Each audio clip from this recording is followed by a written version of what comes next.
Salut à tous, bienvenue sur Super Moi TV. Aujourd'hui, nouvelle rencontre. Vous allez voir, Ségolène est une personne super sympa.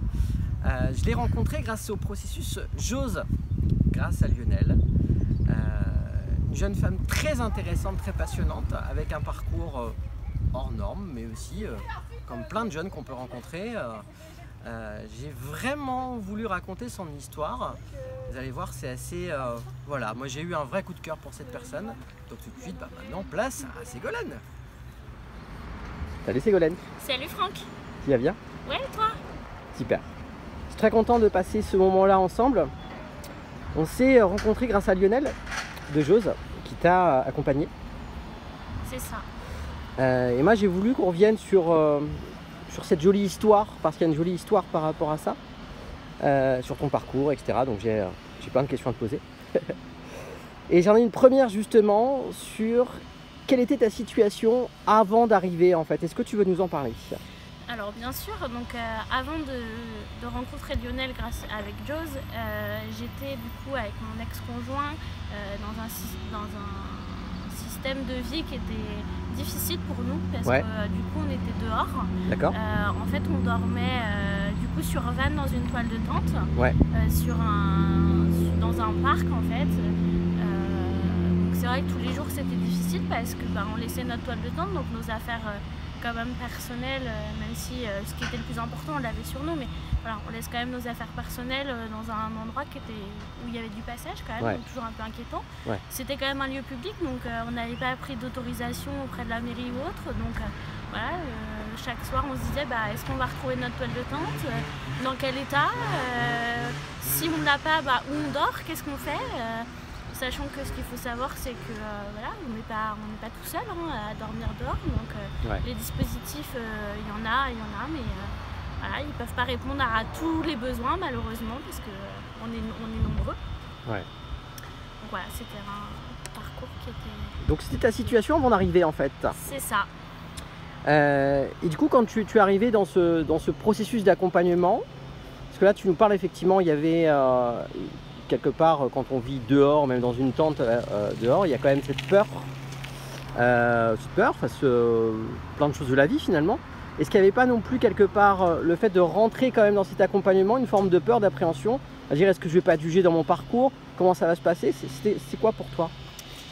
Si, il y avait une forme de peur, c'est pour ça que j'ai préféré prendre J'ose que d'autres dispositifs qui peuvent être à disposition pour les jeunes de 16 à 25 ans ou de 16 à 30 ans. Parce que là du coup c'est un référent unique qui était mobile à travers, qui se déplace en lien avec les jeunes selon leur possibilité de déplacement et où ils ont envie d'être. Donc c'est vrai que du coup c'est moins institutionnel et il n'y a plus du coup ce cadre de je suis dans une institut donc je suis surveillée, je peux être jugée. Voilà. C'est important pour toi de garder cette forme de liberté, de libre arbitre aussi? Oui, parce que déjà quand on dort dehors et qu'on est vite catégorisé par les gens, sachant que Vannes est quand même une ville où il y a beaucoup de maisons secondaires, etc. Donc il y a quand même de la richesse. Donc très vite stigmatisé. Et puis c'est vrai que les gens qui dorment dehors, forcément, c'est des alcooliques, c'est des drogués, c'est des violents, c'est des dangereux, et j'en passe. Alors que nous, on n'était pas du tout dans ce système-là. En fait, on est tombé à la rue malheureusement. La vie qui a fait que. Et donc on voulait justement ne pas avoir cette étiquette qu'on portait déjà au quotidien, rien qu'en se baladant, par exemple au port, dans un parc. Est-ce que tu peux m'expliquer comment ça se passe concrètement finalement ce processus avec Lionel? Qu'est-ce que tu y fais? Comment ça se passe? Qu'est-ce que tu apprends, etc. Alors c'est un accompagnement qui se base vachement sur tes besoins, aussi vachement sur la confiance en soi, l'estime de soi, l'image de soi, qui peut du coup être un frein pour un jeune quand par exemple il est en échec scolaire ou qu'il est dans un parcours de vie compliqué. Et puis à cet âge-là, on est beaucoup à s'identifier aux autres. à trouver des pairs, etc. Et dès lors que voilà, il y a ton chemin de vie qui fait que ça t'es pas comme les autres, bah voilà. Donc on travaille beaucoup sur ça et puis après bah, c'est selon les besoins. Donc moi par exemple j'ai été accompagnée sur le logement. Ouais. Vu que j'ai été à la rue, j'ai pu avoir voilà, des conseils sur des kits d'hygiène. Donc du coup là il m'a relayé auprès de la mission locale, parce que la mission locale peut donner des kits d'hygiène. Et voilà, après on a commencé l'accompagnement. Ouais, ce qui est bien, c'est qu'on est aussi sur des choses qui sont concrètes par rapport à une problématique concrète de la personne en fait. C'est ça, ouais. Tout à fait. Moi j'ai une question du coup sur... tu parles de confiance. Et du coup j'ai envie qu'on aille un petit peu plus loin par rapport à ça. Quelles compétences à ton avis, que ce soit en savoir-être ou en savoir-faire, tu as appris et qu'est-ce que tu as appris aussi globalement sur toi au-delà des compétences? Alors ce que j'ai appris sur moi, c'est peut-être pas forcément Joss qui me l'a appris, mais du coup le contexte général. Donc ça a été la détermination, le fait d'être battante et ce côté de bah, je suis capable. C'est vrai que quand on est dehors et Lionel là-dessus a été fort dans le sens où voilà, c'est pas parce qu'on est dehors qu'on n'est pas capable de faire les choses et donc j'ai beaucoup acquis sur ça. Ok. La confiance, c'est un mot qui revient souvent. Ouais, c'est très important. J'ai envie de te poser cette question-là parce que je trouve qu'elle est importante. Qu'est-ce qui t'inspire toi dans la vie aujourd'hui? Qu'est-ce qui m'inspire moi dans la vie? Que ce soit en termes de... Alors je vais être plus clair dans la question. Qui t'inspire et qu'est-ce qui t'inspire? Alors qui m'inspire? Mon papa pour moi est quelqu'un qui m'inspire énormément sur son parcours professionnel. Après si je pars sur mon point de vue professionnel, c'est vrai que Lionel du coup est un peu une image parce que voilà, il a eu un parcours qui peut ne pas paraître courant par rapport à ce qu'il fait à l'heure d'aujourd'hui. Et puis après ce qui m'inspire ça va être la nature. Voilà, je suis quelqu'un qui me ressource beaucoup avec la nature ou avec l'art et notamment tout ce qui va être le théâtre et la danse. Ok, d'accord. C'était des choses que tu aurais voulu faire petite ou pas? Il y avait des choses un petit peu dans ce sens-là? Alors c'est des choses que j'ai faites et c'est vrai que quand j'étais petite, du coup un rêve que j'aurais aimé réaliser, j'ai toujours dit que je voulais être comédienne. Et donc du coup mes parents m'ont laissé la possibilité du coup d'être comédienne à mon petit niveau de petit enfant. Ok. Tu parles de l'enfant, ton enfance aussi du coup.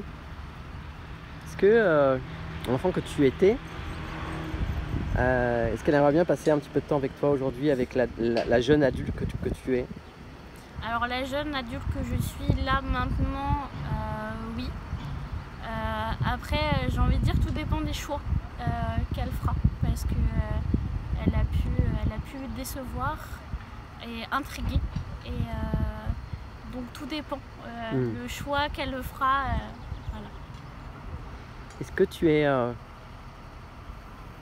ça te parle si on parle gratitude?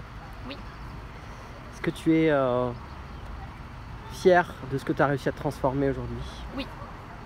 Oui, et je remercie d'ailleurs toutes les personnes qui ont pu m'accompagner dans ce chemin, entre autres du coup Joss qui a été très présent et qui est encore présent aujourd'hui.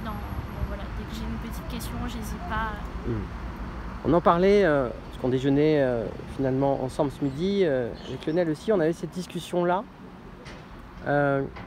sur le fait que oui, il y a un processus, oui évidemment, et à la fois, il y a la force qu'on a finalement en soi. Parfois, on n'arrive pas à la trouver.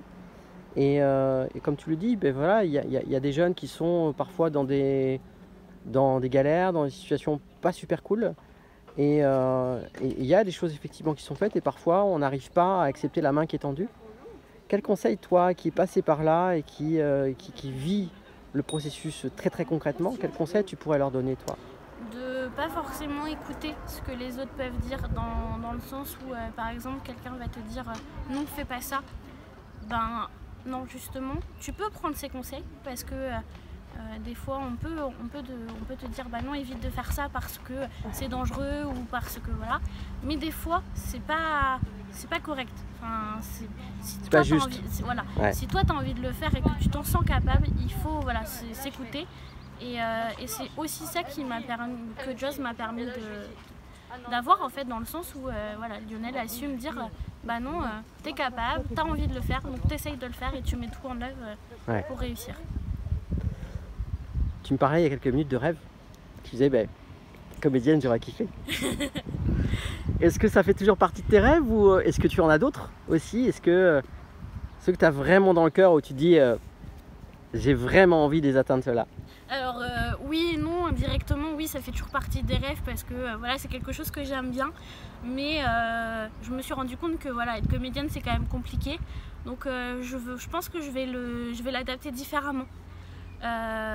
Donc soit je vais continuer à faire des petits ateliers pour moi personnellement, où du coup bah, le temps d'une représentation je peux me considérer comme une comédienne, ou justement vu que je veux faire ma formation de conseiller d'insertion professionnelle, peut-être l'adapter lors d'ateliers, notamment par exemple sur la confiance en soi, l'estime de soi, l'intégration dans un groupe, bah, faire des petits jeux de rôle qui peuvent être très simples, très courts et qui peut du coup voilà, allier les deux. Finalement, actrice de ta vie, c'est ça. C'est quand même peut-être le plus important finalement. Oui, c'est vrai. Après oui, j'en ai d'autres rêves qui restent toujours voilà, dans l'accompagnement. J'aimerais bien